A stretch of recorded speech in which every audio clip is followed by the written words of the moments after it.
안녕하십니까. 저는 경북 안동에서 발해축산약품을 경영하고 있는 권기찬이라고 합니다.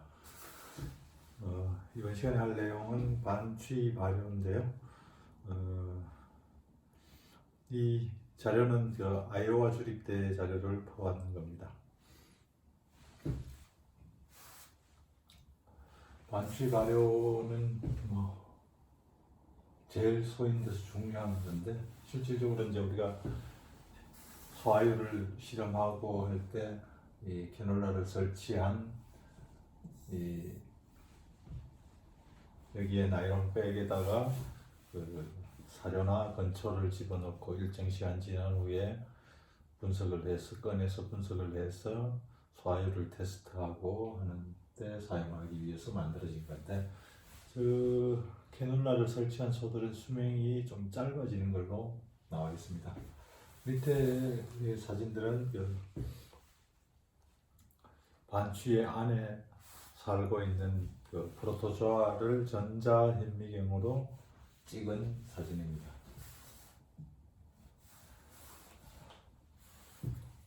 반취는 세계에서 가장 큰 상업용 발효 공간이라고 우리가 알 수 있습니다.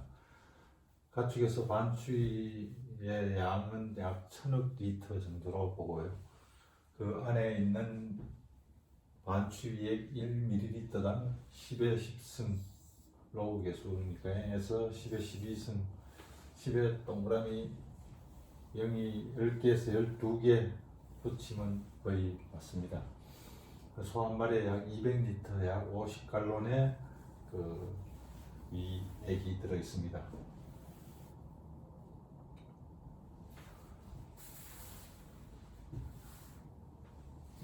반추동물은 연속 배양 발육입니다. 섭취와 배설이 연속적으로 이루어지면서 하는 거고요. 우리가 미생물을 제재를 생산하기 위해서 배양을 할 때는 배지단입니다. 한번 넣으면 동시에 나오고 그런 식으로 이제 배양하는데, 연속 배양을 하는 상당히 효율적인 발육입니다. 반추동물은 섬유성 기질, 먹이를 소화를 합니다. 섬유소분해 하는 효소 복합체를 미생물이 만들고 헤미셀룰라제, 라이소자임, 섬유성 기질을 소화를 하고 있습니다. 그 다음에 공기 중에 있는 질소를 아니면 타액 중에 있는 질소를 고정해서 단백질로 만듭니다.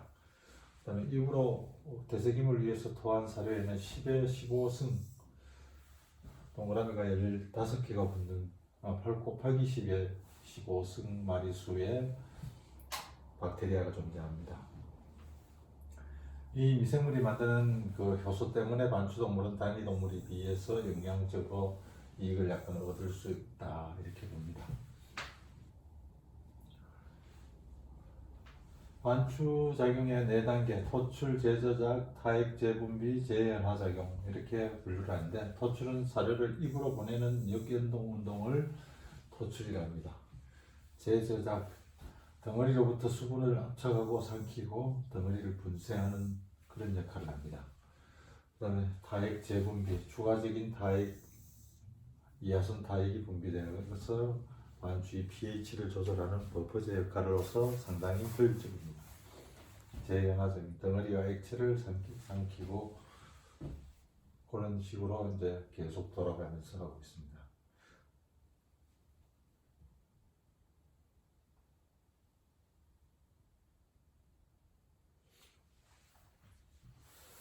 반추 가축은 조사료를 빨리 먹고 소화시킨 후 저장을 하고 입자 크기를 줄이는데, 작은 입자만이 반추를 떠나서 아래쪽에 소화기관으로 내려갑니다. 그 다음에 미생물 부착 소화 반려를 위해 표면적이 증가된데, 소가 씹으면서 식물의 조직이 파괴되면서 표면적이 증가함으로 미생물이 부착하는 면이 많고 소화 시간을 단축시킬 수 있습니다. 파괴되지 않고 견디는 식물 세포벽도 존재하는데, 이런 것들을 이제 미생물이 분해를 하고요. 타액 흐름을 자극을 하는데, 타액은 반추의 버퍼제를 제공합니다. 이리의 pH가 떨어지는 걸 막기 위해서 버퍼제를 침생으로 분비를 하고 있습니다.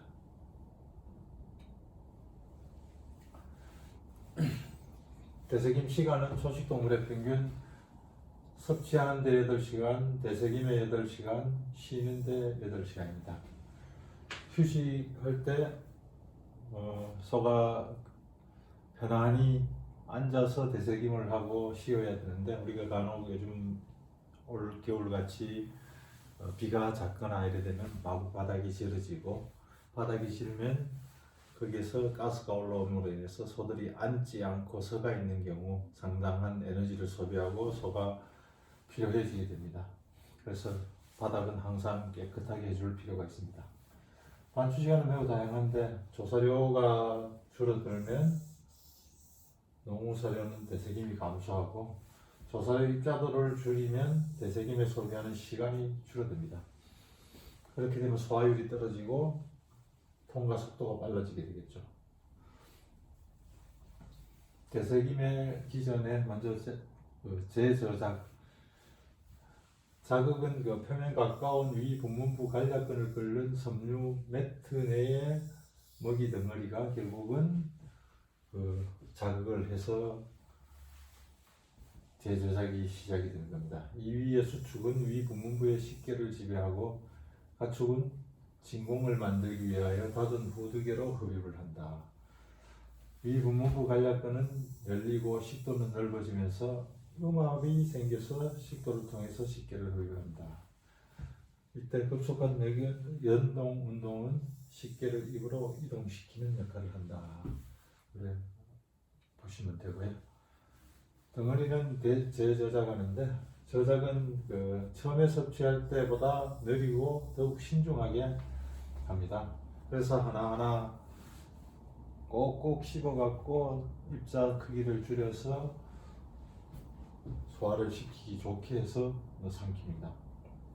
식계 타액 재분비. 섭취할 때보다 반추하는 동안에 이하선에서 더 많은 타액이 분비됩니다. 이하선에서 분비되는 그 타액은 다른 타액선보다도 중탄산나트륨과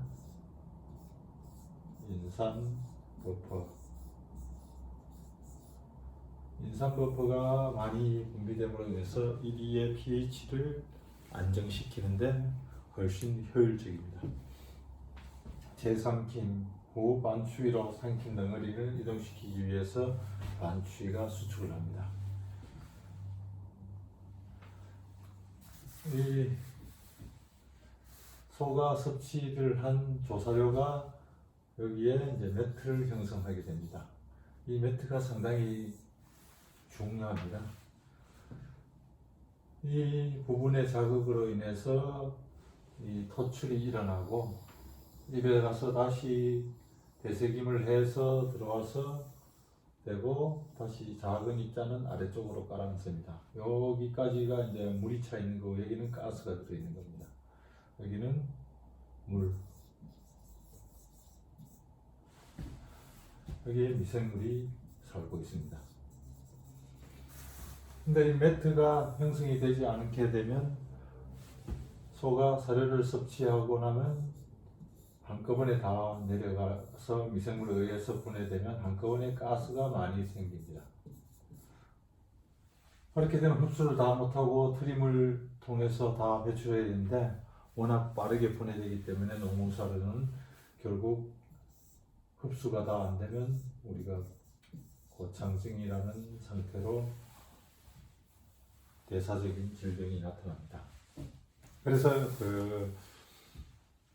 우리가 교육 여러 군데 다녀보셔서 잘 아시겠지만은, 조사료를 먼저 급여를 하고 1시간에서 1시간 반 정도 후에 어느 정도 섭취가 끝난 다음에 농무사료를 급여하라는 이유가, 여기에 매트를 만들어 놓고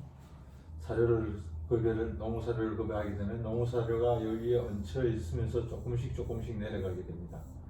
그렇게 될 경우 서서히 분해되면서 흡수 속도와 소화 속도를 조절을 할 수 있는 기능이 되기 때문에 고창증이 오지 않습니다.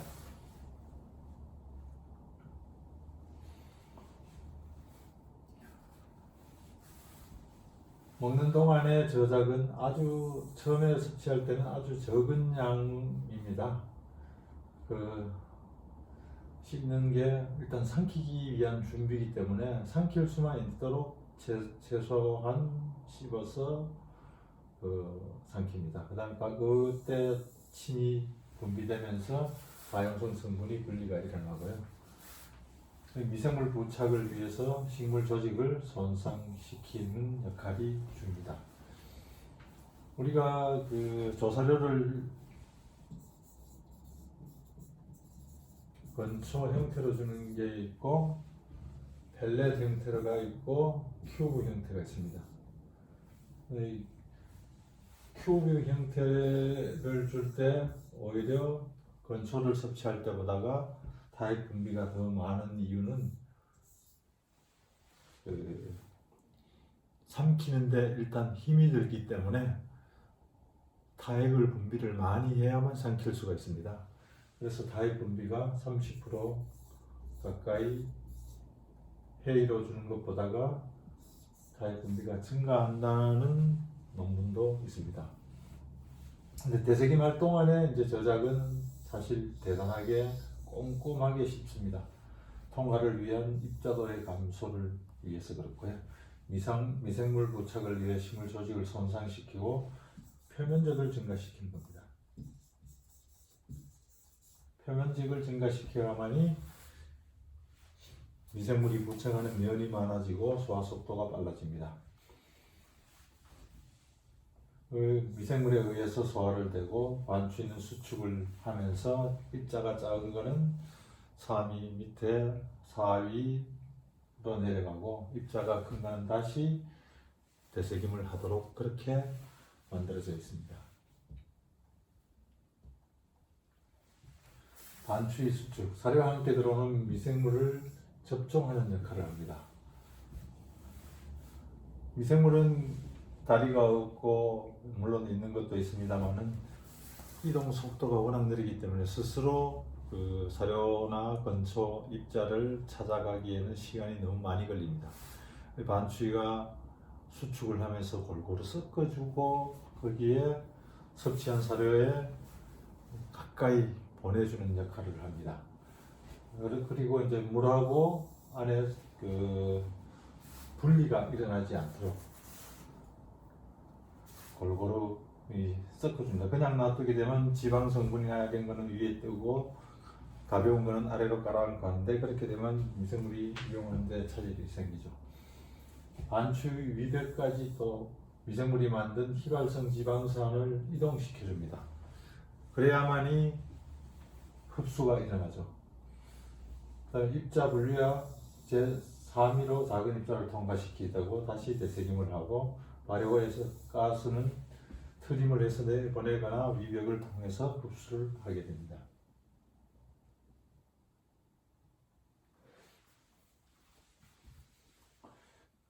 하루에 여러 번 사용 시 사료를 급여할 때는 수축의 진폭이 증가하고 곱게 분사한 조사료 급여 시의 수축의 횟수와 강도가 떨어진다. 그리고 조사료의 길이는 최소한 2.5cm 이상으로 해야 된다.